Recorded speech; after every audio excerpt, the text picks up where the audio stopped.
আসসালামু আলাইকুম রহমতুল্লাহ। আজকের ভিডিওতে আমরা জানব আমাদের প্রিয় নবী হযরত মুহাম্মদ সাল্লাল্লাহু আলাইহি সাল্লাম ঘুমানোর আগে যেসব বিশেষ আমল করতেন। ভিডিওটি শেষ পর্যন্ত মনোযোগ দিয়ে দেখুন। নাম্বার 1, ওযু করে ঘুমাতেন। রাসূল সাল্লাল্লাহু আলাইহি সাল্লাম সব সময় পবিত্র অবস্থায় ঘুমাতেন। হাদিসে এসেছে, যে ব্যক্তি ওযু করে ঘুমায় তার পাশে ফেরেশতারা থাকে।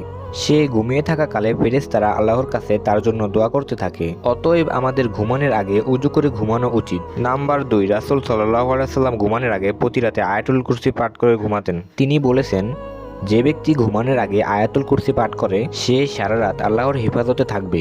নাম্বার 3, আমাদের প্রিয় নবী হযরত মুহাম্মদ সাল্লাল্লাহু আলাইহি সাল্লাম সূরা ইখলাস, সূরা ফালাক ও সূরা নাস পাঠ করে ঘুমাতেন।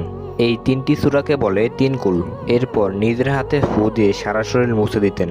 এতে শয়তান থেকে রক্ষা পাওয়া যায় ও মানসিক প্রশান্তি পাওয়া যায়। নাম্বার 4, তিনি তার কন্যা ফাতেমা রাদিয়াল্লাহু আনহাকে শিখিয়েছেন ঘুমানোর আগে 33 বার সুবহানাল্লাহ, 33 বার আলহামদুলিল্লাহ আর 34 বার আল্লাহু আকবার বলতে। এই আমলটির অনেক ফজিলত রয়েছে, তা বিস্তারিত বলছি না।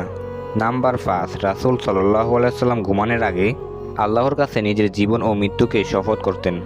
তিনি এই দোয়া পড়তেন, আল্লাহুম্মা বিসমিকা আমুতু হিয়া।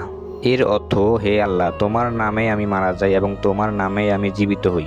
নাম্বার 6, তিনি ডান দিকে ফিরে ঘুমাতেন। প্রিয় দর্শক, নবীজি ঘুমানোর আগে এই আমলগুলো করে ঘুমাতেন। প্রিয় দর্শক, আজ রাত থেকে চেষ্টা করব এই আমলগুলো করার। আল্লাহ আমাদের এই আমলগুলো করার তৌফিক দান করুক। ভিডিওটি ভালো লাগলে একটি লাইক দিবেন। এরকম ইসলামিক ভিডিও পেতে চ্যানেলটি সাবস্ক্রাইব করে রাখবেন এবং আপনার মতামত কমেন্ট করে জানান।